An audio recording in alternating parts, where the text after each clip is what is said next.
Love Stories. Love Stories.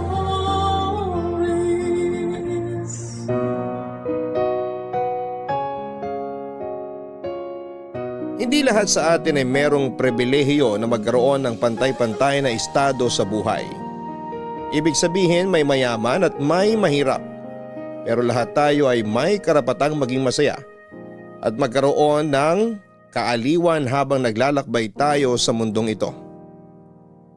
Hindi pa naman huli ang lahat, iyan ang madalas nating sabihin kapag may isang bagay na nangyayari ng hindi ayon sa ating kagustuhan. O di kaya ay binigyan tayo ng pagsubok ng langit bunga ng ating mga nagawang kasalanan. Habang ito'y hindi masama dahil habang may buhay ay may pag-asa. Ang mga katagang ito ay maaari nating maiwasan kung sa una pa lamang ay hindi na tayo nagkulang.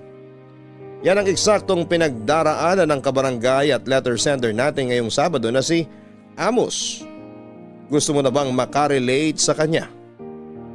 Gusto mo na bang makarelate sa kanya? Tunghayan natin ang kanyang storya sa mga kwento ng pag-ibig, buhay at pag-asa sa nangungunang Barangay Love Stories. Dear Papa Dudut, bago ko po umpisahan ang pagbabahagi ng kwento ng buhay ko, ay gusto ko pong samantalahin ang pagkakataon para magpasalamat sa programa ninyo na Barangay Love Stories. Maraming salamat po sa lahat ng bumubuo nito. Malaki po ang naitutulong ng mga istoryang ibinabahagi ninyo para ma-inspire at matuto ako mula sa mga karanasan at pagsubok na pinagdadaanan ng mga kabarangay natin. Aminin ko ang karamihan sa mga yon ay nagagamit ko sa tunay na buhay. Lalo na kapag nagpapayo kayo sa dulo ng bawat istorya, Papa Dudut. Kaya isang gabi, naisip kong sumulat sa inyong istasyon na tumaasa po ako na sana ay mapili po ninyo ang aking kwento. Tawagin niyo na lamang po ako sa pangalang Amos, 31 years old at tubong Indang, Cavite. Pero kasalukuyan po akong nasa Makati dahil sa aking trabaho. Lumaki po ako sa isang depektibong pamilya. Kumbaga sa isang maayos na gamit ay sira ang mainam na terminolohiya. Alam ko naman na walang perpekto sa mundo.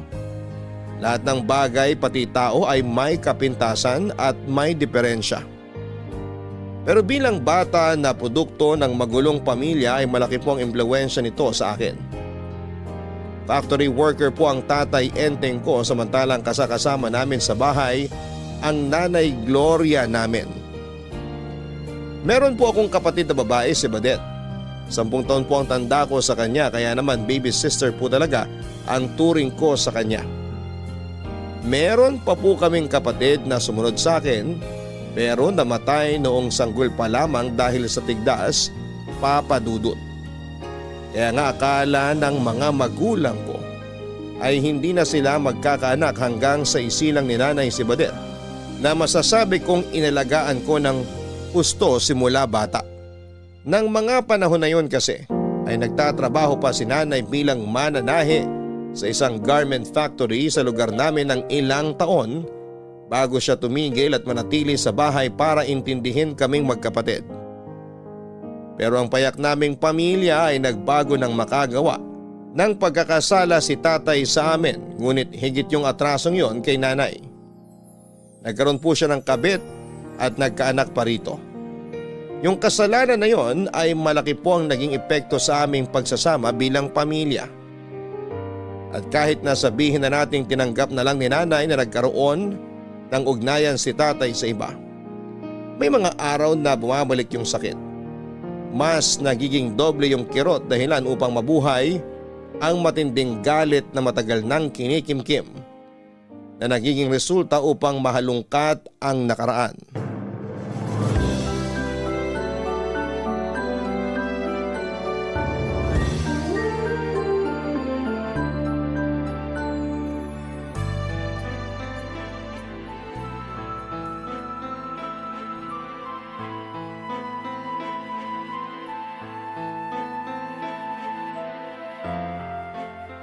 Walang hiya ka, Enteng! Dapat sa'yo binabato ng kalderong damuho ka! Uy! Kumuntik na ako dun ah! Hoy Gloria! Muntik pa ako mabukulan sa ginawa mong babae ka!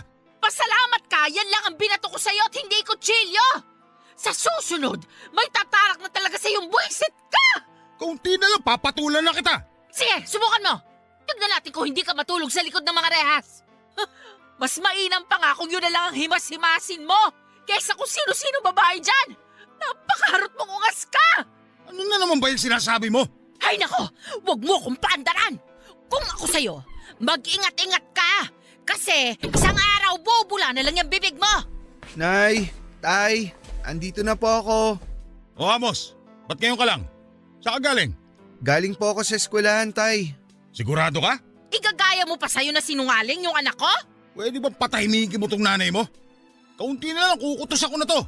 Ingay-ingay, napakapalaway. Apat ako pa talagang pinapalabas mong nag-umpisa ng gulong to? Sino pa nga ba? Alam nga naman yung kapitbahay. Ikaw yung may ingay dito. Kanina ka pa putak ng putak. Daig mo pa inahing manok sa ingay. Nakakabingi ka na. Ay, Nay, ano na naman po bang pinagtatalunan niyo ni Tatay? Eto kasing magaling mo, Ama! Nalaman ko may nilalanding babae dun sa trabaho nila! Hindi totoo yan, Gloria. Hoy Amos, wag ka maniniwala sa nanay mong sukdulan na sinungaling. Wag na wag mo akong matawag-tawag na sinungaling! Dahil napatunayan mo na sa akin at sa mga anak mo na hindi ka mapagkakatiwalaan. Sino nagkaroon ng kabit sa atin noon? Ako ba? Hindi ba ikaw? Ayan na naman tayo. Matagal na yung Gloria. Hindi ka pa ba nakakausad? Paano ko uusad? Eh palagi mong pinapaalala sa akin na hindi ka mapagkakatiwalaan. Akala ko ba pinatawad mo na ako? Pinatawad nga kita. Pero hindi ko makakalimutan kung paano mo ako pinagbukang tanga. Tapos ngayon, malalaman ko na meron ka na namang kinalolokohan sa trabaho ninyo. Tay, totoo po ba yung sinabi ni Nanay? Anak, kasi... Kung ganun, totoo nga. Pero wala naman akong ginagawang masama. Nagkataon lang yun. Nabigyan lang na mali siya. Nabigyan ng mali siya kasi meron naman po talagang mali siya. Anong sinabi mo? Aray! Ito tumatalas tapos ng dila mo kung asika! Bitiwan niyo ako! Bitawan Hindi mo po ako sa makahinga! Amos! Aray! Nagteteng ka naman, Gloria! Bakit mo ako inampas? Sige, subukan mo pang saktan si Amos. Baka hindi kita matansyang hudas ka. Anak, ayos ka lang ba? May masakit ba sa'yo? Ayos lang po ako, Nay. Sus! Akala mo naman may ginawa ko dyan sa anak mo. Kinwelyuhan ko lang. Pagsabihan mo yung anak mo na ayusin yung pagsagot sa akin. Hoy Amos! Tatay mo pa rin ako! Tatay ko nga kayo pero nagpapakatatay po ba kayo sa amin? Kasi kung oo, bakit hindi kayo nagbabago? Sinusubukan mo talaga ako? Bababuhin ko yung ulo mo! Di bambuhin nyo? Diyan naman kayo magaling eh. Yung manakit. Pumreno ka ha? Sumusobra ka ng bata ka! Hindi na po ako bata.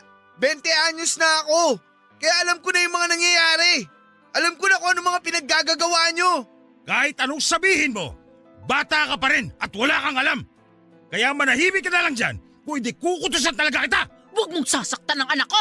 Magkakamatayan tayo, Enteng. Kaya nagiging matigas ulo niya si Amos eh. Kasi kinukonsinti mo. Alam mo, mabuti pa magsama kayo. Ayoko matulog dito sa bahay ngayon. Pareho kayo mga buwisit. Saan ka pupunta? Wala ka na doon. Doon ka pupunta sa babae mo, no? Ewan ko sa'yo. Hayaan nyo na po siya, Nay. Ano hayaan? Mamayamana ka na naman niya yung babae niya. Hoy, Enteng! Dito ka lang sa bahay! Hindi ka aalis! Ayoko makita yung pagbumuka mo.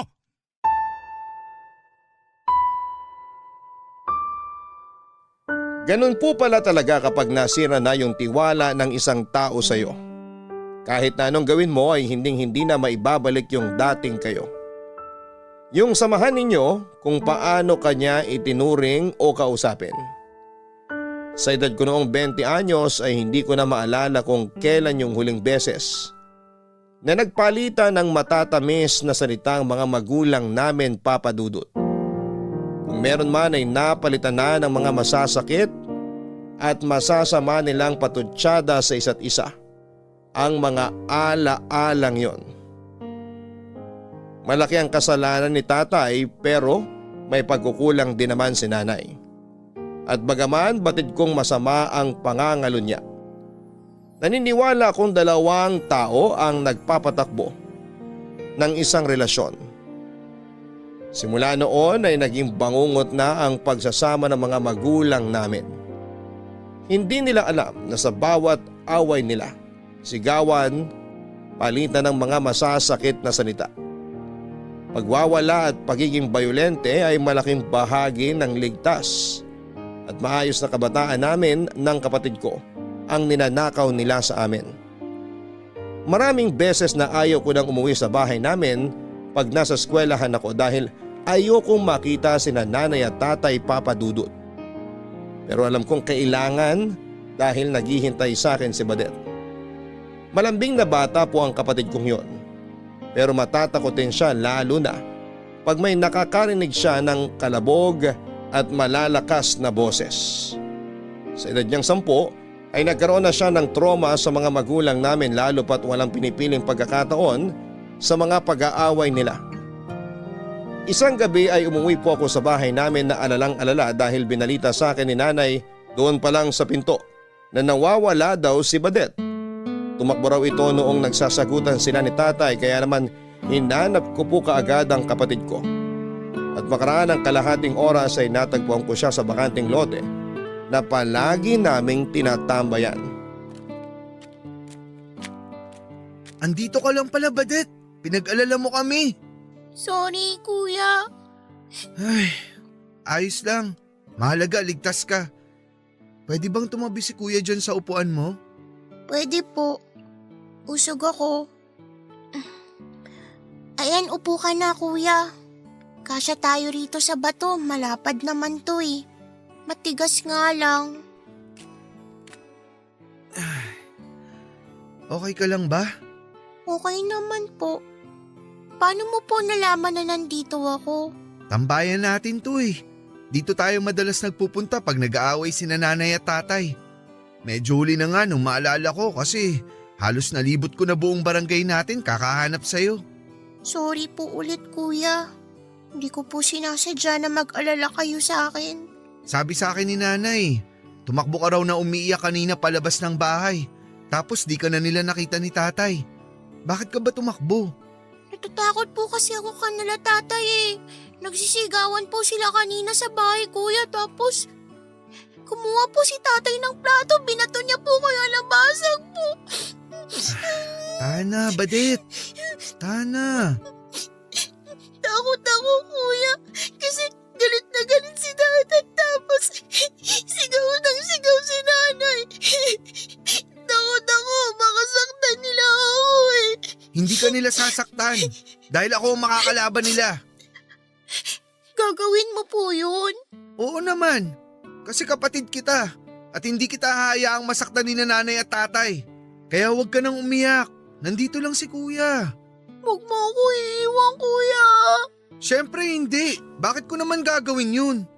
Kasi malaki ka na eh. Magtatrabaho ka na sa malayo pagtapos mo mag-aral. Matagal pa naman yun, saka kung mangyayari man yun, isasama kita. Di ba sabi ko hindi kita iiwanan? Kung nasan ako, gusto ko andun ka rin. Salamat, kuya. Ganun talaga pag mahal mo yung isang tao. Di mo hahayaang mag-isa at di mo iiwan kahit anong mangyari. Ibig sabihin, mahal pa rin ni nanay si tatay kasi di pa rin niya iniiwan kahit lagi po siya nagagalit. Ha? Sabi mo kasi pag mahal mo po yung tao, di mo hahayaan mag-isa, tsaka di mo iiwan. Oo, pero hindi ko sigurado kung mahal pa nga ni nanay si tatay. Kasi may kasalanan po si tatay kay nanay. Oo, meron. Hindi na po ba mapapatawad ni nanay si tatay? Mahirap patawarin yung kasalanan ni tatay.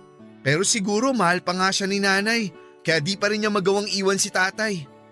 Ewan, di ko talaga alam kasi kung mahal pa nila ang isa't isa, hindi sila laging mag-aaway. Hindi sila magsasalita ng masasakit tapos naririnig pa natin. Kuya, naiinggit po ako sa mga kaklase ko kasi mababait yung mga nanay at tatay nila. Lagi nilang kinukwento sa akin na namamasyal daw sila pag Sabado tapos kumakain sa labas. Nakikipaglaro rin po sa kanila yung mga nanay at tatay nila pero sina nanay at tatay laging nagagalit at nag-aaway. Sorry Badet ha, Kasi nararanasan natin yung ganito. Sorry kasi nagkaroon tayo ng mga magulang na katulad ni nanay at tatay. Wala naman po kayong kasalanan eh. Di naman natin mapipili sinong magiging nanay at tatay natin. Pero masaya naman po ako kasi kuya kita. Masaya rin ako na nandyan ka. Pakiramdam ko di ako nag-iisa. Basta wag po kayo mawawala kasi kayo lang kakampi ko. Oo naman. Ikaw din, wag na wag mong iiwanan si kuya kasi malulungkot ako. Saan po ako pupunta eh? Naliligaw pa nga ako papunta sa school. Puro ka talaga kalokohan. Kuya, pangako. Kahit tumanda ako, dito lang ako sa tabi mo. Pangako yan ha. Aasahan ko yan. Sige ba? O paano? Uwi na tayo? Madilim na eh. Mamaya ng kaunti. Baka nag-aaway pa si nanay at tatay eh. Sige, dito na lang muna tayo kahit sandali. Pero anong gagawin natin para malibang tayo? Ah, alam ko na. Panoorin na lang muna natin yung mga bituin. Tingnan mo, ayun sila sa langit. Ang ganda at ang ningning. Uy, may bulalakaw! Hala, nakita ko rin yun. Humiling tayo, kuya. Sabi ng kaklase ko, pag nakakita daw tayo ng bulalakaw, pwede tayong humiling eh. O sige. Ayan, tapos na ako. Nakailing na ako. Ikaw ba? Tapos na rin ako. Palagay mo matutupad yung mga hiling natin? Opo, naniniwala po ako na matutupad yun. Dahil dyan, naniniwala na rin ako. Tara na, daan tayo sa plaza para malibang ka. Yay! Tara na po! Kita mo tong batang to. Kanina lang ayaw mo pa umalis dito. Kanina yon, di na ngayon. Tara na, kuya! O sige, ito na. Dahan-dahan, uy. Huwag kang tumakbo, Badet. Mahal na mahal ko po si Badet. Siya ang pahinga ko. Pero dahil sa mga narinig ko sa kanya tungkol sa pag-aaway na naman ng mga magulang namin, Papa Dudut, ay lalong tumindi ang galit ko sa puso ko para sa kanila. Para sa akin ay hindi na nila nagagampan ng mabuti ang pagiging ilaw at haligi ng tahanan dahil sila na yung dahilan para dumilim at gumuho ang aming sambahayan. Awarin po ako sa kapatid ko kasi napakabata pa niya. Pero unti-unti na siyang namumulat sa realidad na bagaman sama-sama nga kami sa isang bubong pero ang takbo ng buhay namin ay wasak at depektibo na ang aming pamilya. Ayoko makitang umiiyak si Badet dahil natudurog ang puso ko, Papa Dudut. Pero wala akong magawa. Estudyante pa lamang ako ng panahon na yon at limitado lamang din ang nalalaman ko. Naisip ko sana sa ibang pamilya na lamang kami isinilang. Yung ligtas, yung tahimik, yung hindi murahan at sigawan ang gigising sa iyo sa mahimbing mong pagtulog. Yung simple kahit salat sa material na bagay o yaman sa mundong ito. Ngunit nagsisikap at punong-puno ng pag-asa na balang araw ay aasenso rin sa buhay. Yung bang nagtutulungan at nagdadamayan. At meron kang matatakbuhan sa oras ng pangangailangan. Pero lahat ng iyon ay imposible na naming maramdaman sa pamilyang kinabibilangan namin. Kaya ng gabing yon ay pareho kami ng naging hiling ng kapatid ko na kung suntok sa buwan na isinilang kami sa ibang pamilya sa susunod naming buhay, sana ay hindi na lamang namin naging magulang sina nanay at si tatay. Kapag po mahina ang mga taong nagpalaki sa iyo, nagiging mahina ka rin. Kapag po wasak ang pamilya ang kinabibilangan mo ay nagiging wasak ka rin. Yun kasi ang eksaktong pakiramdam ko ng mga panahon na yon. Sa unang tingin ay isa lamang akong simpleng estudyante na pumapasok sa eskwelahan at nagsisikap para makapagtapos sa pag-aaral upang magkaroon ng matinong hinaharap balang araw. Pero sa totoo lang, wala pong direksyon ng buhay ko. Yun bang kahit pilitin akong aninagin yung liwanag ay hindi ko po talaga makita. Naliligaw po ako ng landas, Papa Dudut. Dahil sa magulo at maingay naming pamilya, ayoko nang umuwi sa bahay namin.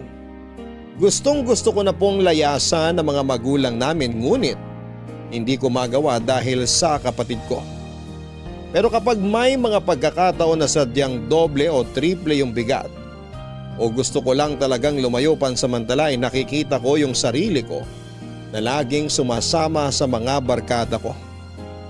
Kaklase ko sila, Papa Dudut, at sa kanila ko natutunan kung paano manigarilyo. Madalas kami nung tumatambay sa bahay ng isa naming kamag-aral para magkwentuhan habang nagyoyosi. Para sa akin ay masarap po sa pakiramdam yung meron kang hinihit-hit at binubuga habang nagbabahagi ka ng buhay at kasawian mo. Atentibo yung mga barkada ko. Sa kanila ko nahanap yung pamilyang wala sa tahanan namin. Sila yung nakikinig sa mga drama ko. Sila din ang tumatawa at umiiyak sa mga kwento ko. Pero aaminin kong masyado akong dumidepende sa kanila. Na kung anong sabihin nila ay iniisip kong subukan o gawin. Tulad nga po ng paninigarilyo na mahigpit na ipinagbabawal ng mga magulang namin.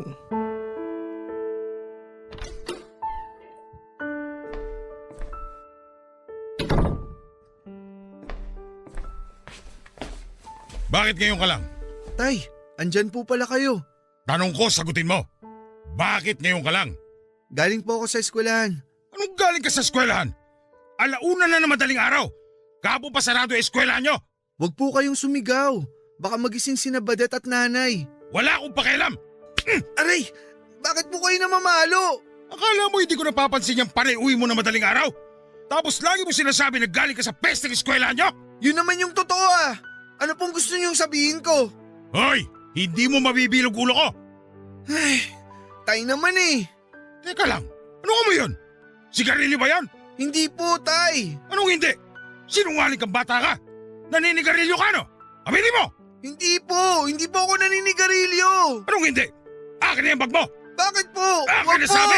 Isa! Bitiwan niyo tong bag ko! Bitiwan mo o hindi tatama ka sa akin, Amos! Ano bang ingay yan, Enteng? Sarap-sarap ng tulog namin ng anak mo eh. Kuya! Sinasabi ko na nga ba? Oh, tignan mo, Gloria! Tignan mo tong nakita ko sa bag ng magaling mong anak! Ano ba yan? Teka, sigarilyo ba yan? Akin na po yan, tay! Sa'yo ba yan, Amos? Nay, sorry. Kailan ka pa natutong manigarilyo? Nay, huwag niyo po saktan si Kuya! Huwag kang makisali rito, Badet! Doon ka sa higaan natin! Opo, Nay. Yan ba ginagawa mo kaya madaling araw ka na umuwi dito sa bahay? Ano naman sa inyo? Aba, sumisigaw ka na ngayon? Bakit, tay? Kasalanan ba manigarilyo? Marami naman dyan naninigarilyo ah. Di naman sila nakukulong. Kaya bakit ganyan kayo ninanay sa akin? Masama sa kalusugan mong paninigarilyo! Gusto mo bang bumalik yung hika mo? Wala po akong pakialam. Akin na po yan, Nay. Dapat dito sinisira! Nay naman eh. Yan nga lang yung libangan ko eh. Anong libangan yung sinasabi mo? Di ka ba nakikinig? Masama sa kalusugan mong paninigarilyo! Kailan pa po kayo nagkaroon ng pakialam sa akin? O sa amin ni Badet? Kailan pa po ba? Anong sabi mo? Hoy, Amos! Ayusin mo yung pagsagot-sagot mo sa nanay mo! Bakit ko aayusin? Eh kayo nga lagi niyong minumura si nanay. Tapos sinasabihan niyo pa siyang baliw at siraulo. At kayo, Nay, himala na bigla kayo nagkaroon ng pakialam sa akin. Eh lagi yung sinasabi na malaki na ako at kaya ko ng sarili ko. O yan, gusto ko ng manigarilyo. Nagagalit naman kayo. Labo niyo rin eh. Kunti na lang talaga, sasapakin na kita! Sige, subukan niyo. Diyan naman kayo magaling, di ba? Lagi kayong nananakit. Sanay na kami sa inyo. Para rin naman sa iyo yung pagpapaalala namin. Ikaw din na mahihirapan pag nagkasakit ka ulit. Sabihin niyo, kayo yung mahihirapan. Kasi mapapagastos na naman kayo. Hindi ka talaga titigil sa pagsagot na pabalang? Ikaw na nga itong may kasalanan, ikaw pa itong maangas! Kumpara naman sa kasalanan ko, mas malaki yung kasalanan na ginawa niyo. Kaya wag nga kayo magmalinis dyan, Tay. Bastos talaga yung bibig mo! Hoy, Enteng! Bakit mo naman sinigmurahan si Amos? Yung anak mo kasi, Anak, lumalaking walang ayos modo! ka lang ba? Yung ba natututunan mo sa eskwelahan? Mabuti pa, huminto ka na sa pag-aaral! Nagsasayang lang kami ng pera sa iyong bulak-bul ka! Pahirap kayo magkapatid sa buhay namin!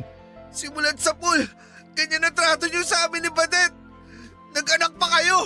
Nakakahiya naman sa inyo. Tama na, Amos! Gusto mo bang paduguin pa ng tatay mo yung bunganga mo? rito, hayop ka! Makikita mo hinahanap mo! Tumigil na kayo, sabi! Sino ba ang tatay ko para pagsabihan akong mali ang ginagawa ko samantalang siya ay nakagawa ng hindi tama noong araw? At kahit na sabihin na nating lumipas na yon, o lasing lamang siya kaya nangyari sa kanila ng babae niya tulad ng mga kwento niya sa amin o kung anumang kabulaanan. Para sa akin wala pa rin siyang karapatang pakialamanan yung nag-iisang bagay na kinakaaliwang kong gawin. Kung magkasakit man ako sa paninigarilyo, wala akong pakialam. Katawan ko naman ito at hindi naman sa kanila.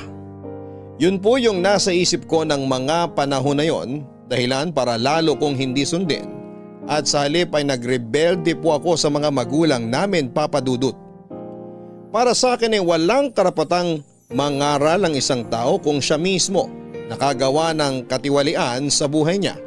Dahil ano pang magiging silbi ng mga tinuturo niya lalo na kung hindi naman siya nagbabago. Kaya galit po ako kay Tatay Papa Dudut. Sinira niya yung pamilya namin dahil naging makasarili siya.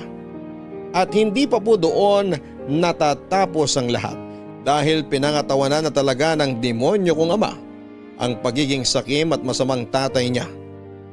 Tama ako nang sabihin kong hindi ko siya kinakikitaan ng pagbabagong buhay. Dahil isang araw ay nagkaroon na naman sila ng matinding pag-aaway ni nanay matapos siya nitong mahuli sa akto na may kinakalantari na ibang babae. Ano ba bang kulang sa akin, Enteng?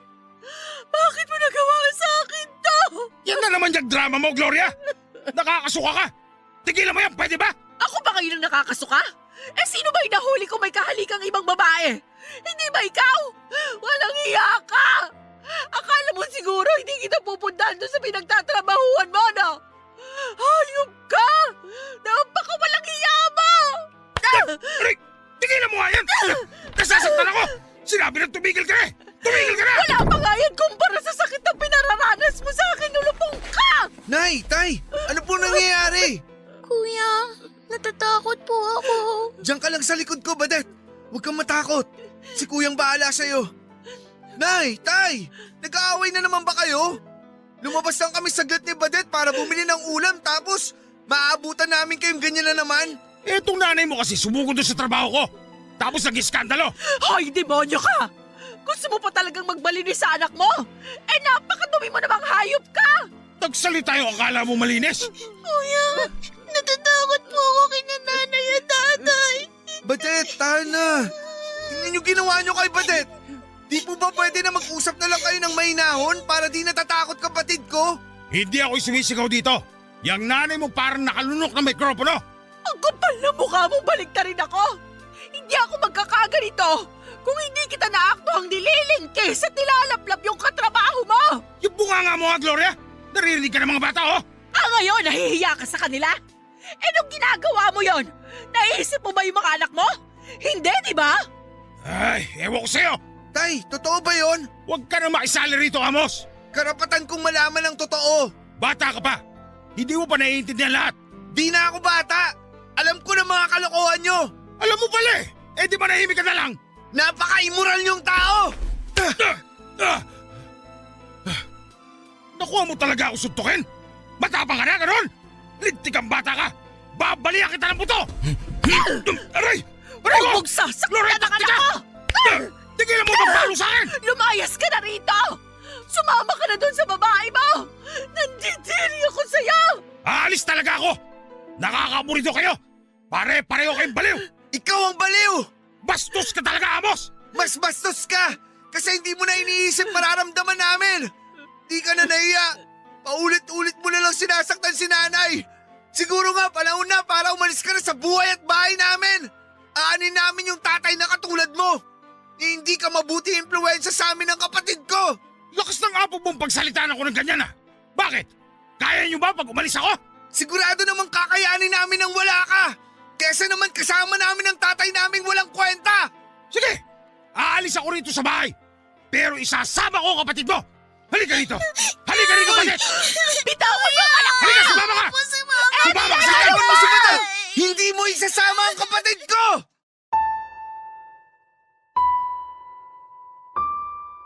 Hindi naman po naisama ni tatay si Badet dahil pinagtulungan namin siya ni nanay. Sa huli lumayas na lamang po siya sa bahay namin.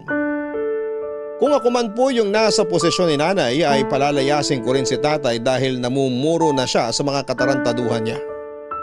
Tapos ang lakas pa ng loob niyang idahilan na aburido na siya sa pamilya namin samantalang siya nga ang dahilan kung bakit kami nagkagulo. Hindi ko po maiisip kung anong tumatakbo sa utak ni tatay at kitang-kita ko sa mga mata niya. Yung pagnanasang iwanan kami. Hindi po siya nakontento kung ano-ano pang mga masasakit na litanya ang mga sinabi niya na kung maselang kang tao ay siguradong ikakapilas ng puso mo pag narinig mo. Nang umalis si tatay, bumalik sa pagtatrabaho si nanay Papadudut. Kung ano-ano po ang mga pinasok niya, basta desente at kikita siya ng pera. Kapalit noon ay nawalan po ng panahon sa amin si nanay. Naging mainitin ang ulo niya at maikli ang pasensya sa amin ng kapatid ko. Lalo na pagpagod siya. Sinubukan ko po siyang unawain dahil hindi madaling magpalaki ng mga anak. Lalo na pag mag-isa ka lamang. Kaya nga sa paninigarilyo ako kumakapit pag gusto kong matakasan yung malungkot at masalimuot naming buhay. Para sa akin ay iba yung hatid na kaginhawahan kapag lumalatay sa lalamunan ko yung usok na mula sa yosi na hinihit-hit ko. Pakiramdam ko, lumulutang ako sa ulap at nagiging bagong tawa ko. Kaya nga magmula sa paisa-isa na doble hanggang dumami. Hindi ko akalain na kaya ko nang umubos ng kalahating pakete ng sigarilyo sa isang araw. At higit pa kapag dinadalaw ako ng pagkabalisa, kinakain ng lungkot o stress. Para sa akin ay nabibigyan ako ng aliw ng paninigarilyo at inilalayo ako nito sa realidad kahit na pansamantala. Dahil sa nakikita kong hirap ni nanay sa pagbabanat ng buto. Ako na mismo ang nagkusa na huminto sa pag-aaral at sa halip ay naghanap na lamang ako ng trabahong mapapasukan.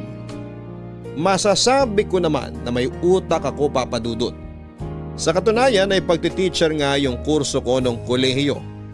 Pero hindi ko natapos kasi ako na ang tumayong tatay sa pamilya namin. Ako na yung sumalo sa responsibilidad na hindi naman nagampanan ni tatay at ang masahol pa doon ay tinakasan niya. Aaminin kong hindi madali kahit katuwang ko naman si nanay. Wala naman akong karanasan sa pagiging breadwinner. Pero lahat ng pagdududa at alinlangan ay isinantabi ko. Lahat ng pagkukulang ng mga magulang ko sa amin ay pinunan ko nang nakapasok ako sa call center bilang agent. Naging masaya po ako noong kumita na ako ng pera kasi nabibili ko na yung mga bagay na hindi ko nabibili nung estudyante pa lamang ako. Nakakapag-abot ako kay nanay at kahit paano ay hindi na kami salad sa pagkain. Pero kasabay noon, yung higit kong pagkakasangkot sa iba't ibang uri ng kaaliwan o pampalipas oras ng mga taong nasa paligid ko. Hindi na lamang ako heavy smoker dahil natuto na rin akong uminom ng alak, Papadudut.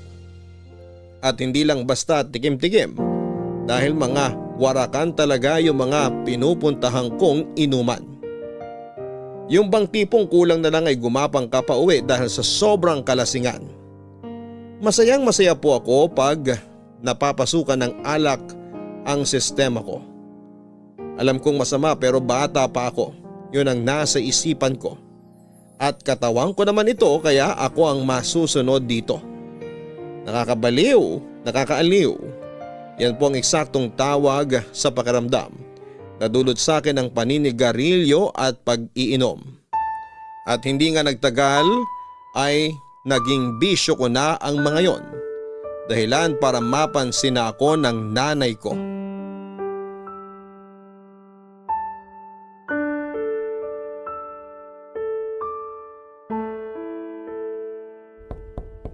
Sino ba yon? Is oras na ng gabi ah. Andyan na! Uy! Ay, patay! Nay, di po ako pating. Si Amos to, yung anak nyo. Sandali nga. Lasing ka ba? Nakainom lang po. Nakainom ka lang sa lagay na yan? Mamaya nyo na po ako sermonan. Tulungan nyo na lang po muna ako. Ano pa nga ba? Alangan naman pabayaan kita dyan. Sige, halika na. Tumayo ka na at maupo ka dun sa sofa. Dahan-dahan, baka matalisod ka. Nay naman, sungit nyo. Sinong hindi magsusungit? Anong oras na tapos uuwi ka pang laseng? Gusto nyo ba di na lang ako umuwi? Manahimik ka ha? Ayan, umupo ka dyan. Ay, sarap ng malambot na sopa sa puwet. Anak, bakit ka ba kasi nagpakalasing? Hindi naman ako masyadong lasing, Nay. Anong hindi? Sumisisid ka na nga ron sa sahig kanina. Natalisod lang po ako ng binti ko.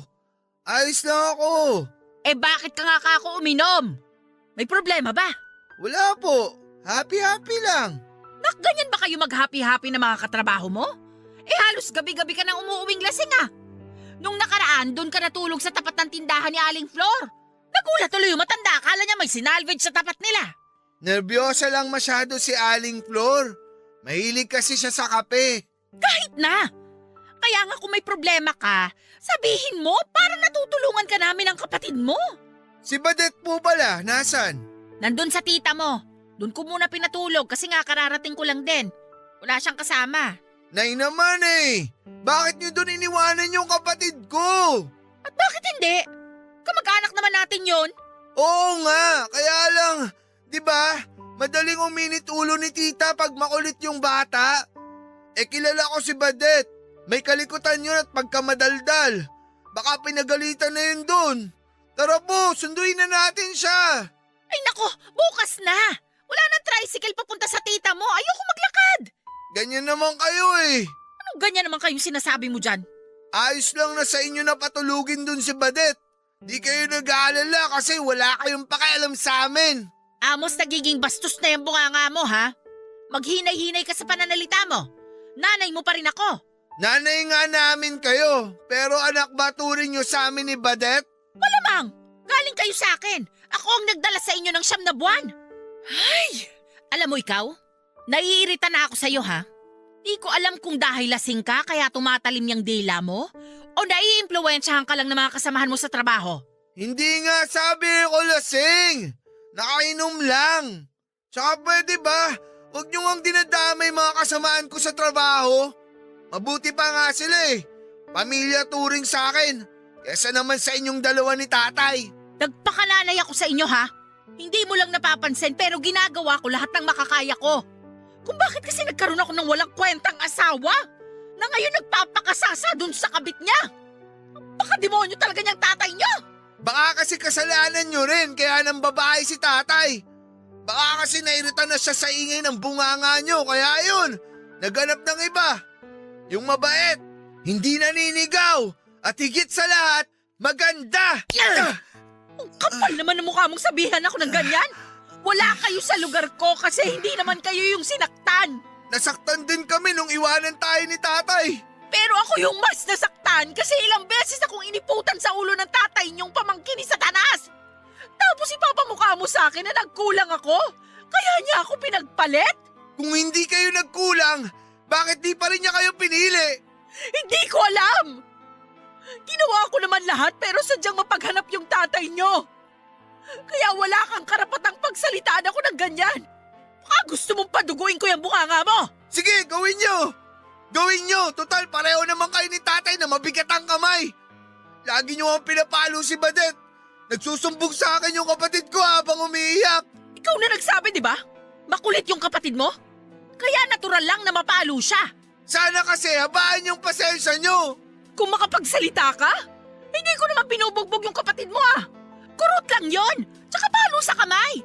Ang tawag doon, pagdidisiplina. Ibang klase talaga kayo ni tatay. Sana alam nyo epekto ng mga ginagawa nyo sa amin ni Badet. Pwede ba, Amos? Tigilan na natin tong usapan na to. Inaantok na ako. Hindi ko alam kung anong gusto mong tumbukin. Pero napapagod na akong makipagtalo sa'yo.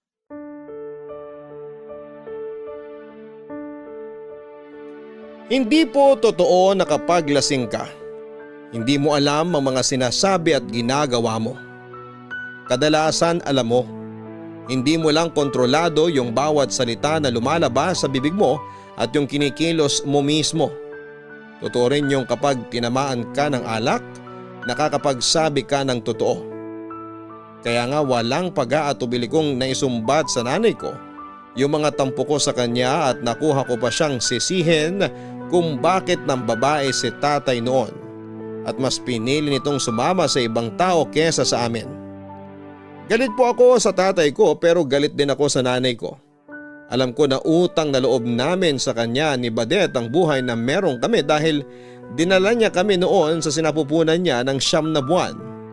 Pero sana pinatay na lamang niya kami noon bago pa man kami isinilang kung hindi rin nila kaya ni tatay na maging mabuting magulang sa amin, Papa Dudut.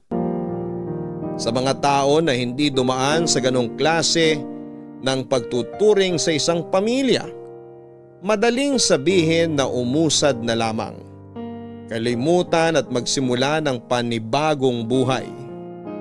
Ngunit paano ko gagawin yon kung hindi ko alam kung anong paa ang una kong ihahakbang? Ang totoo, nakatali pa rin ako sa nakaraan. Lumipas po ang mga taon, tumungtong ako sa edad na 29 pero wala pa ring direksyon ng buhay ko. Madalas akong nagigising sa hindi pamilyar na lugar tulad ng mga motel at apartel ng mag-isa. Matapos akong iwan ang mga babaeng sinama ko doon para ikama. Hindi na lang pag-inom ng alak at paninigarilyo ang ginagawa ko dahil nasasangkot na rin ako sa gulo sa mga lugar na pinupuntahan ko, Papa Dudut. Ilang beses na ako nareklamo sa barangay dahil sa paninira ko ng gamit sa mga bar na iniinuman ko, lalo pag tinamaan ako ng kalasingan. May ilang beses na sa kalsada na ako natutulog at nagigising kasi hindi ko na mailakad ang mga paa ko dahil sa hilo. Pero pumapasok pa rin ako sa trabaho pagkaraan ng ilang oras, natulog na parang walang nangyari. Tuloy lang ang buhay, ika nga. Ewan ko, Papa Dudut, sirang-sira na ako.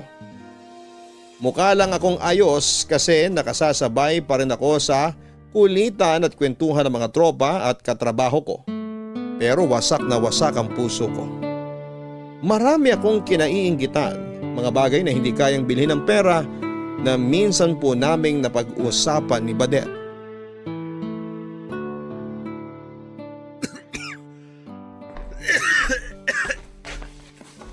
Kuya, ito tubig.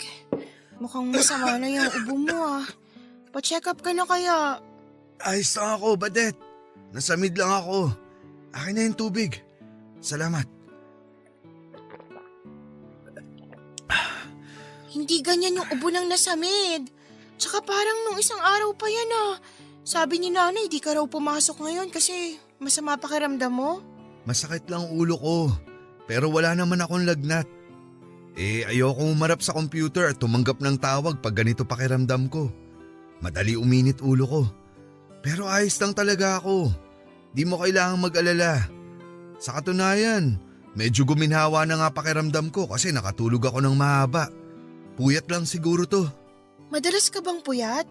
Medyo, kasi paiba-iba shift ko eh. Minsan pang-araw ako, minsan pang-gabi. Kahit ilang taon na ako nagtatrabaho sa call center, di pa rin sanay katawan ko sa pabago-bagong schedule. Kuya, alagaan mong sarili mo. Huwag mong abusuhin kasi hindi ka na bumabata. Mahirap magkasakit. Alam ko naman yun at salamat sa pagpapaalala pero kaya ko na sarili ko. Malakas yata tong kuya mo. Sige, sabi mo yan eh. Nga pala, kumusta ang pag-aaral mo? Mabuti kuya. Masaya ako sa kurso ko. Nag-e-enjoy ako sa klase. Yun yung mahalaga. Kasi pag hindi ka nag-e-enjoy sa pinag-aaralan mo, sayang naman pinapasok mo. Natanong ko kasi napagkwentuhan namin ng katrabaho ko yung kapatid niya. Siya rin kasi nagpapaaral dun. Ayun nga, gusto nun mag-masscom pero pinakuha sa kanya ng katrabaho ko tungkol sa pagbibusiness. Ano nangyari sa kapatid niya? Panay bagsak yung grado. Tumataginting na 5. Tapos meron ding incomplete. Ganun ba? Nakakalungkot naman. Pero, kinausap niya na ba yung kapatid niya? Kinausap niya kaya nga niya nalaman na hindi pala tumasaya sa kursong pinakuha niya. Ayun, pinalipat na lang niya sa gustong kurso. Sana maging maayos na yung pag-aaral ng kapatid niya. Pero grabe yung gastos. Medyo mahal din kasi per semester sa college na pinapasukan ng kapatid niya eh. Naiintindihan ko rin naman yung kapatid niya kasi mahirap pag-aralan yung kursong di mo gusto. Pero gets ko rin yung katrabaho mo. Baka may dahilan kaya yun yung pinakuha niya sa kapatid niya. Oo, kasi gusto nun magnegosyo. Di rin naman siya college graduate tulad ko. Kaya sa kapatid na lang niya pinasa yung naunsyamin niyang pangarap. Pero mali pa rin yun.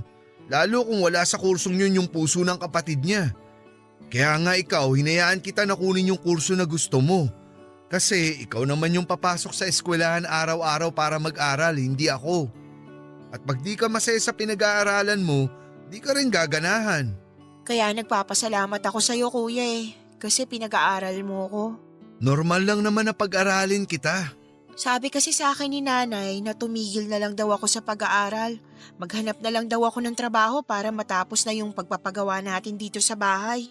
Talaga? Sinabi niya yun? Oo, nung isang araw lang. Hayaan mo, kakausapin ko si nanay. Wag na kuya, baka mag-away lang kayo Wala akong pakialam. Kung makapagsalita kasi siya, akala niya siya nagpapaaral sa'yo. Palagpasin mo na yun kuya. Baka nasabi niya lang yun kasi gusto na lang niyang matapos na tong bahay natin. Natitirhan naman natin tong bahay kahit di pa tapos. Masyado lang siyang maarte. Ang sabihin mo, gusto lang niyang may maibida sa mga kapitbahay natin. Yang sinanay talaga minsan nakakainis Imbis na palakasin niya loob mo sa pag-aaral mo, kung ano-ano pang sinasabi sa'yo. Parang di ka na nasanay kay nanay. Diba, bata pa lang tayo, ganyan na siya pati si tatay. Oo, kaya nga ang malas natin kasi mga magulang natin sila. Kumusta na kaya si tatay? Ewan, Di mo ba siya namimiss? hindi. Saka di ko na siya masyadong iniisip. Bakit ko ba iisipin yung tao nang iwan sa atin? Aksaya lang yun ng oras. Ikaw ba? Huwag mong sabihin na namimiss mo siya. Masama na ba akong anak kung sasabihin kong oo? Na minsan namimiss ko siya? Di ka masamang anak. Kung yan yung nararamdaman mo, wala namang mali dyan. Kahit ilang taon na yung nakalipas, may mga araw na hinahanap-hanap ko pa rin si tatay. Kasi kahit naman papaano, mabait siya sa atin lalo pag di sila nag-aaway ni nanay. Di ko mapigilan isipin kung naaalala pa ba niya tayo o ano.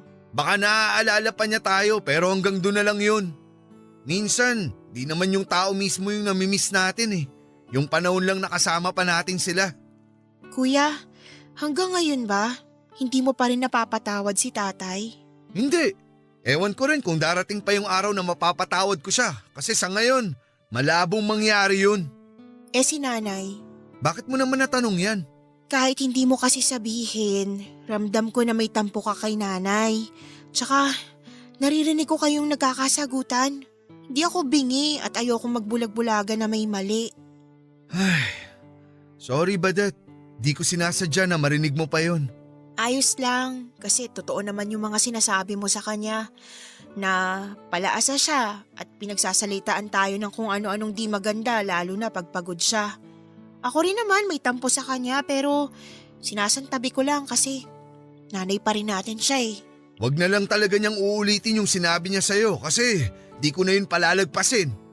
Basta mag-aral kang mabuti. Yaan mo na si nanay. Thank you kuya kasi nandyan ka. Baka kung wala ka, hindi ako nakakapag-aral ngayon. Kapatid kita, Badet. At mahal kita. Nangako ako noon sa sarili ko na pagtatapusin kita ng pag-aaral.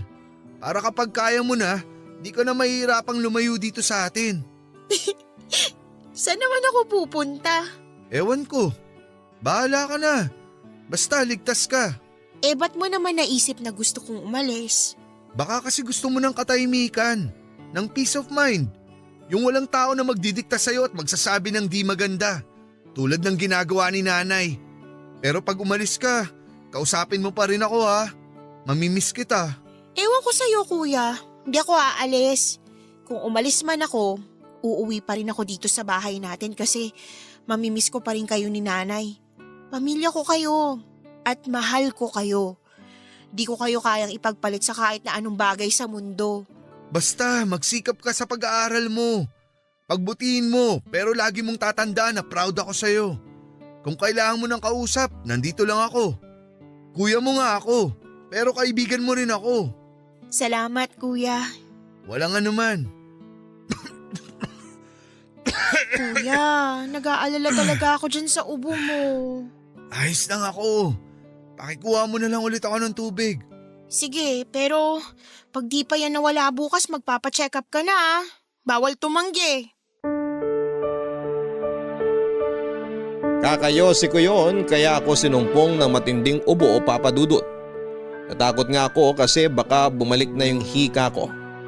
Gusto ko pong magbagong buhay pero hindi ko alam kung papaano. Ako kasi yung tipo ng tao na hindi kayang humingi ng tulong sa iba dahil nasanay akong kinakahiya at sinosolo ang lahat. Pero mapilit ang kapatid ko. Lagi akong tinatanong at kinukumusta kaya sa huli ay nabanggit ko na nga sa kanya ang tungkol sa bisyo ko at epekto nito sa kalusugan. Nang dahil sa pag-uusap namin yon ni Badet ay nabigyan ako ng pagkakataon na palayain yung mahinang bersyon ng sarili ko. Hindi na rin ako natakot magsabi sa kanya ng mga alalahanin ko. Takot at pagkainggit sa ibang tao. At napatunayan ko na siya pa rin ang baby sister ko na maunawain at mabuting tao.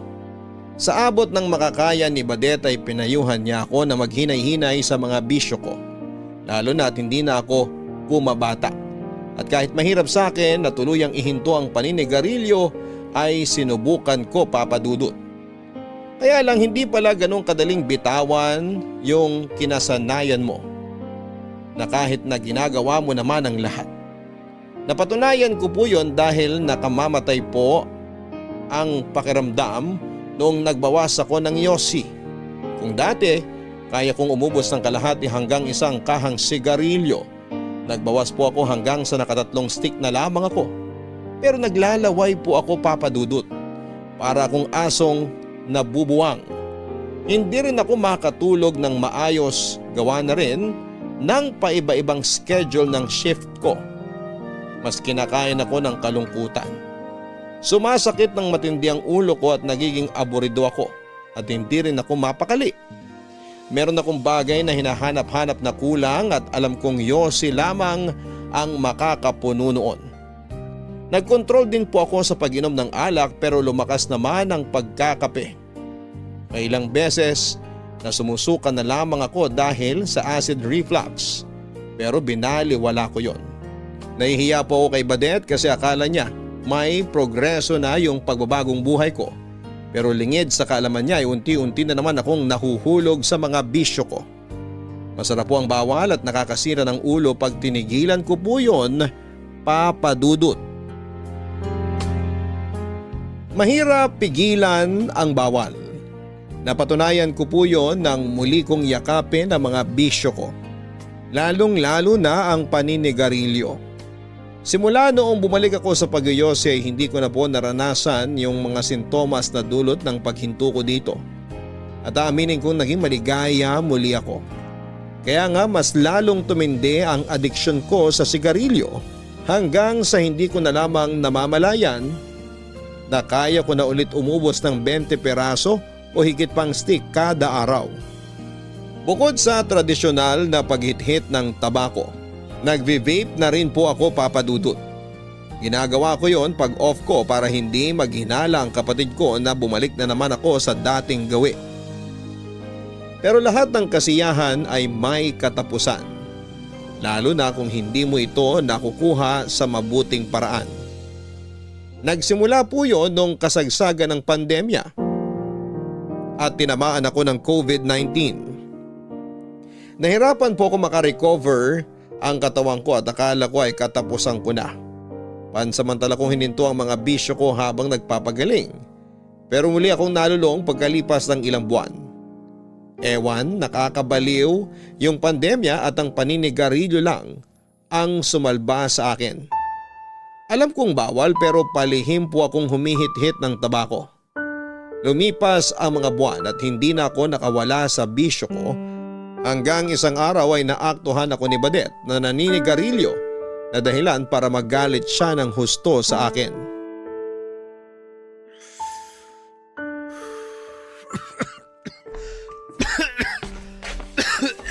Kuya, vape to, diba? Ha? Naninigarilyo ka na naman? Ano, Badet? Isang stick lang naman. Anong isang stick? Maniwala ako sa'yo, dami upos dyan sa paanan mo. Tapos nagbe-vape ka pa rin? Minsan lang naman. Gusto mo na ba talagang mamatay? Hindi mo kasi naiintindihan. Yan na lang yung libangan ko eh. Yan na lang yung nagbibigay aliw sa akin pag malungkot ako. Pag stress ako sa trabaho. Pag pagod ako. Pero nangako ka sa akin na susubukan mong tumigil sa paninigarilyo. Pero anong nangyari? Sinubukan ko naman pero di ko kaya. Para akong mababaliw. Kaya akin na yung vape ko, please. Akin na yan. Ayoko nga. Dapat dito sinisira. Uy, wag mong sirain. Akin na sabi. Kuya, ano Huwag ba? kang matigas ang ulo. Nasasaktan Kuya mo ako. Lumayo ka nga sa akin. Akin na kasi ang vape ko. Hoy, ano bang nangyayari rito? Oh, nandito na pala yung magaling nating nanay. Lasing ka na naman ba? Hindi, pero saan kayo nang galing, Nay? Teka, wag niyo nang sabihin. Alam ko pala kung saan. Pupusta ako. Nandun na naman kayo sa bingguan. Tapos umuwi lang kayo ngayon kasi nagugutom kayo. Wala ka nang pakialam doon. Yun na lang ang libangan ko tapos panghihimasukan mo pa? Yan din po yung sinasabi ko kay Badet. Yung pagyoyosi na lang yung libangan ko. Pero pinakaikialaman pa ng magaling yung anak. Hindi ko pa kakialaman yung pagyoyosi mo kung di ka nagsabi sa akin na titigil ka na. Di ka ba nakikinig? Sinubukan ko naman, di ba? Akala mo kasi nagsisinungaling ako eh. Kung sinubukan mo, bakit mo sinukuan? Bakit ka ulit bumalik sa paninigarilyo? Kasi mas masarap yung bawal. Kaya ka ubo ng ubo kasi kakasigarilyo mo. Di ka ba talaga titigil hanggat di ka na-ospital tulad nung na-COVID ka? Di naman dahil sa pagyoyosi yun. Nagkataon lang yun kasi nga may pandemya. Tapos nagkakawaan pa ng sakit. Kung di naman ako tinest, di ako magpo-positibo kaya ano pang pinuputok ng butsi mo? Di naman ikaw bumibili ng sigarilyo ko. Ako naman ah. Ando na tayo na ikaw yung gumagastos sa sigarilyo mo pero sana maisip mo na nag-aalala kami ni nanay. Baka ikaw oo. Pero si nanay duda ako. Talaga ba, Nay? Nag-aalala ka sa akin? Ay naku Badet, hayaan mo na yung kuya mo. Kung gusto niya magkasakit kakasigarilyo niya, bahala siya. Total napakatigas naman ang ulo niya. Oh, kita mo na? Yan ba yung sinasabi mo nag-aalala? Nay, ba't kayo ganyan? Di ba kayo natatakot na baka magkasakit si kuya? Sabi niyo may hika siya, di ba? Eh, tigas-tigas nga ng ulo. Hindi ka ba nakikinig? Saka matanda na yan si Amos. Alam na niyang ginagawa niya. Hoy Amos, sinabihan na kita dati na tigilan mo na yung kakasigarilyo. Pero hindi ka naman nakikinig. Nakakasawa ka ng pagsabihan, alam mo ba yon? Diyan naman kayo magaling eh. Kailan ba kayo nagtyaga sa amin? Parang di nyo kami anak kung ituring. Uulitin na naman ba natin yung usapang yan? Nay, please, tama na po. Huwag na po kayong ganyan sa amin ni kuya, oh. Kinakampihan mo na tong kuya mo? Pero tama naman siya sa mga sinabi niya. Kahit kasama namin kayo, di namin nararamdaman na may nanay nga kami. Anong gusto niyong gawin ko para maramdaman niyo? Sige nga! Bakit kami tinatanong mo? Kami ba yung nagdala ng mga anak sa mundong to? Di ba dapat alam nyo na yun kasi kayo ni tatay yung mga magulang namin? Huwag niyo nga mabanggit-banggit yung tatay niyo. Nasusuka ako. Dapat talaga may licensure exam sa gustong maging magulang. Yung mga bumagsak, kinakapon para di na magkaanak. Ano kami? Aso't pusa para kapunin? Buti pa nga yung aso't pusa marunong magmahal eh. Eh kayo? Sumusobra ka na talagang lalaki ka, ha? Nay, kuya, please, tumigil na po kayo. Yang kuya mo ang patigilin mo, wag ako. Bigla-bigla na lang nangaaway, hindi ko naman inaano. Nagiging kaugali na ng mga basagulero dun sa kanto. At least di ka ugali nyo. Wisit ka talaga? Sinabing tumigil na kayo. Nay, kuya. Oh, Badet. Ano nangyayari sa'yo? Anak, bakit? Badet! Badet! Anak! Gumising ka! Badet! Sinugod po namin si Badet sa ospital ng araw na yon at nanatili siya roon ayon sa atas ng doktor na tumingin sa kanya. Hindi ko po alam na merong sakit si Badet. Doon na lamang pumasok sa isip ko yung putla ng balat niya at panghihina ng katawan niya bago siya hinimatay. Tapos inaway ko pa siya at sinigawan at pinagsalitaan ng hindi maganda. Para sa akin ay pwede namang hindi ko na lamang siya pinatulan at inunawa ko na lamang ang nararamdaman niya bilang kuya niya. Pero masyado po akong nabulag ng emosyon ko at hindi ko na naisip ang maging matino. Sising-sisi po ako ng mga panahon na yon kasi pakiramdam ko ay kasalanan ko kung bakit nasa ospital ang kapatid ko. Ngunit huli na pala ang pagsisisi kong yon dahil merong paraan ang tadhana para maningil sa mga bagay na nagawa natin na hindi nakabubuti sa ating sarili at sa ating kapwa. Nasabi ko po yon dahil pagkaraan ng ilang mga hospital test na isinagawa kay Badet ay na-diagnose po siya na meron siyang lung cancer. At ang masakla pa ay nasa final stage na po yon, Papa Dudut. Kulang na lang ay gumuho ang mundo namin ni Nanay matapos naming malaman ang sakit ni Badet. Palaisipan sa amin kung paano siya nagkaroon ng ganong karamdaman dahil hindi naman siya naninigarilyo at kilala kong maingat at malinis sa katawan ng kapatid ko. Yun pala ay kasalanan ko, Papa Dudut, dahil nakuha ni Badet ang cancer sa paninigarilyo ko o yung ba yung tinatawag nilang second hand smoke. Halos gumuho po ang mundo ko nang malaman kong kagagawan ko kung bakit may sakit ang kapatid ko. At kahit maliit ang tsansa na makaligtas pa siya, iginapang ko po ang gamutan ni Badet ngunit makaraan lamang ang 5 buwan ay binawian siya ng buhay. At hindi ko alam kung paano ko mapapatawad ang sarili ko dahil sising-sisi pa rin ako at panay ako nang hingi ng tawad sa kanya hanggang libingan.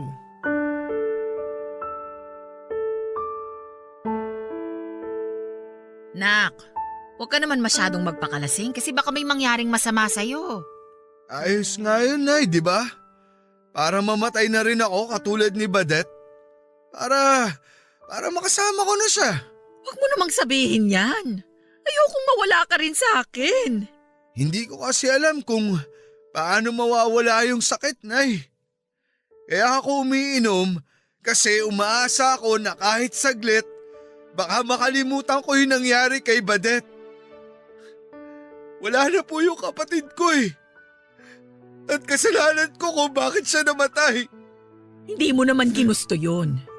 Hindi mo yun kasalanan, anak. Kasalanan ko po yun. Kasi di ako nakinig sa inyo. Kung sana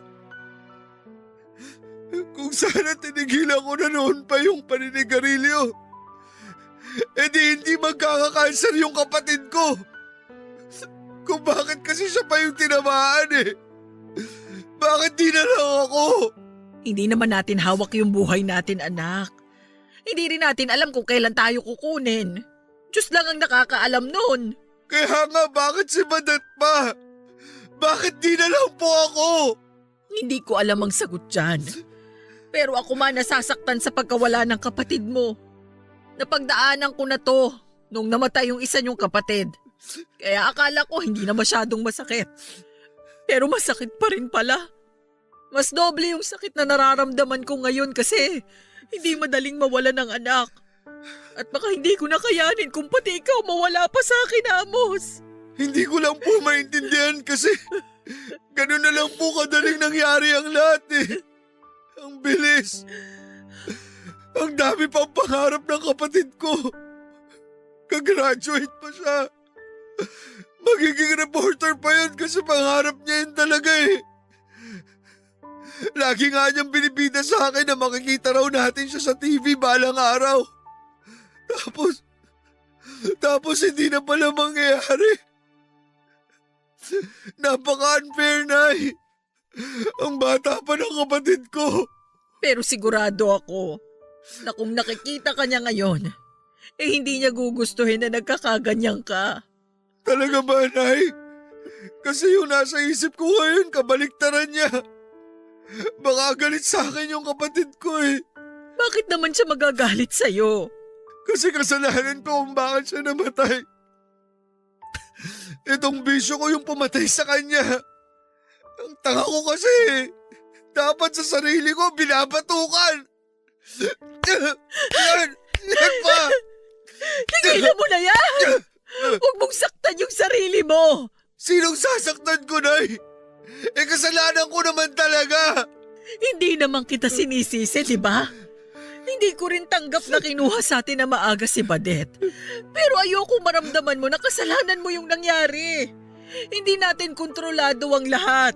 Wala tayong kakayahan para malaman ang mangyayari sa hinaharap. Pero tandaan mo na hindi mo naman kailangang harapin ang buhay ng mag-isa. Kasama mo ko, anak. Nanay mo ko, hindi ba? Opo, Nay.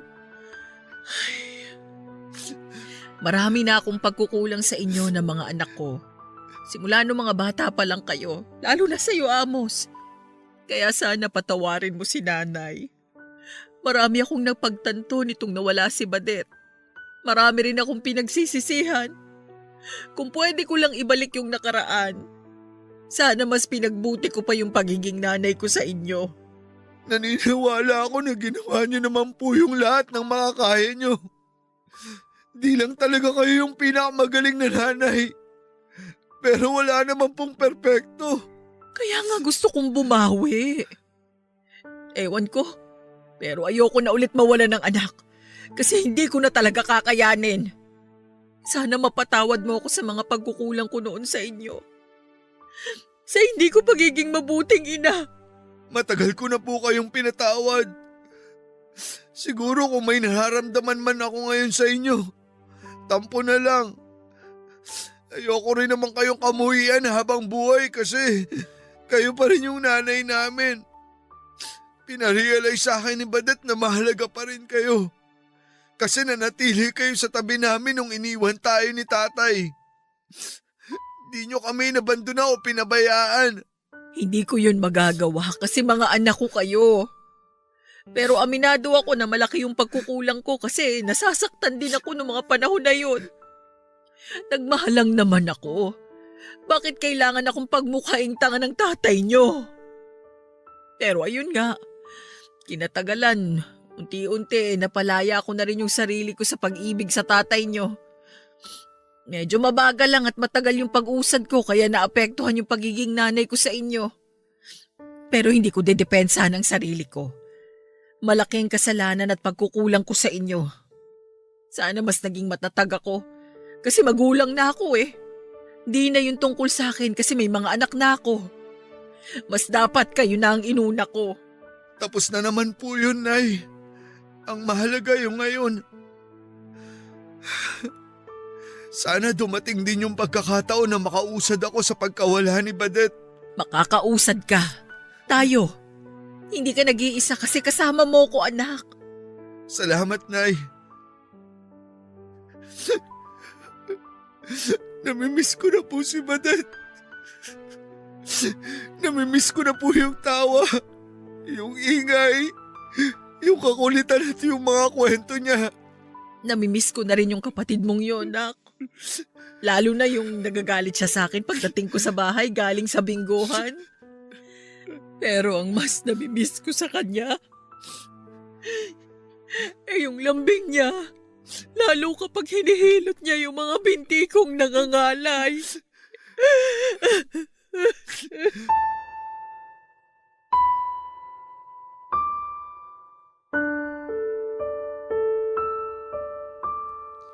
Marami po akong pinagsisihan sa mga nangyari, Papa Dudut. At kahit na sinabi ni nanay na walang may gusto sa pagkamatay ni Badet dahil sa sakit na kagagawa ng bisyo ko ay alam ko sa sarili ko na ako pa rin ang responsable kung bakit hindi na matutupad ng kapatid ko ang mga pangarap niya. Gabi-gabi pa rin akong umiiyak. Hindi pa rin ako makatulog at punong-puno pa rin ng pagsisisi ang puso ko. Marami akong sana at paano kung at magpahanggang sa ngayon ay patuloy pa rin akong umaasa na masamang panaginip lamang ang lahat. Ito po ang dahilan kung bakit ibinahagi ko ang storya ng buhay ko, Papa Dudut. Alam kong maraming kabarangay natin ang magagalit sa akin kaya ngayon pa lamang ay humihingi na po ako ng tawad sa inyo. Masyado akong naging mahina ng mga panahon na yon. Kaya hindi ko na naisip ang magiging epekto ng mga bagay na ginawa ko sa akin at sa mga mahal ko sa buhay. Kaya sa kasalukuyan, hindi na po ako naninigarilyo. Tuluyan ko na pong tinigil ang bisyo ko sa sigarilyo at sa tulong ng eksperto ay unti-unti ko nang ina-address sa mga trauma ko sa aking sarili. Gusto ko pong maging maayos at gumaling. Kaya ako ito ginagawa. At alam ko na hindi ko kakayanin kung ako lamang mag-isa, Papa Dudut. Tanging hiling ko lamang na sana'y proud sa akin si Badet. Siya po ang inspirasyon ko para magpatuloy sa buhay kahit na gusto ko nang mamatay. Maraming salamat po, Papa Dudut, sakaling mapili po ninyo na basahin ang aking kwento. Sana po'y kapulutan po ito ng aral ng mga kabarangay natin, lalo na yung tulad kong lulong sa paninigarilyo noon. God bless po sa Barangay Love Stories at maraming salamat po sa inyong lahat. Ang inyong forever kapuso at kabarangay, Amos. Mahalaga na maging responsable tayo hindi lang sa ating sarili, kundi maging sa kapwa nating tao, sa kalikasan at sa mga hayop na kasama nating naninirahan sa mundong ito. Huwag po nating abusuhin ang ating katawan lalo na sa usaping pangkalusugan dahil higit na maituturing na yaman sa mundo yung hindi natin pagkakaroon ng karamdaman. Mga kabarangay, marami tayong tahimik na laban na kinakaharap. May mga pinagdadaanan tayo sa buhay na tayo lamang ang nakakaalam. Kaya mahalaga na maging mabuti tayo sa ating kapwa pagkat hindi natin tiyak kung gaano kabigat ang kanilang dalahin. Kung hindi natin sila kayang tulungan ay huwag nating dagdagan ang kanilang mga problema. Sa mga magulang dyan, mahalin po natin ang ating mga anak dahil biyaya sila galing sa langit.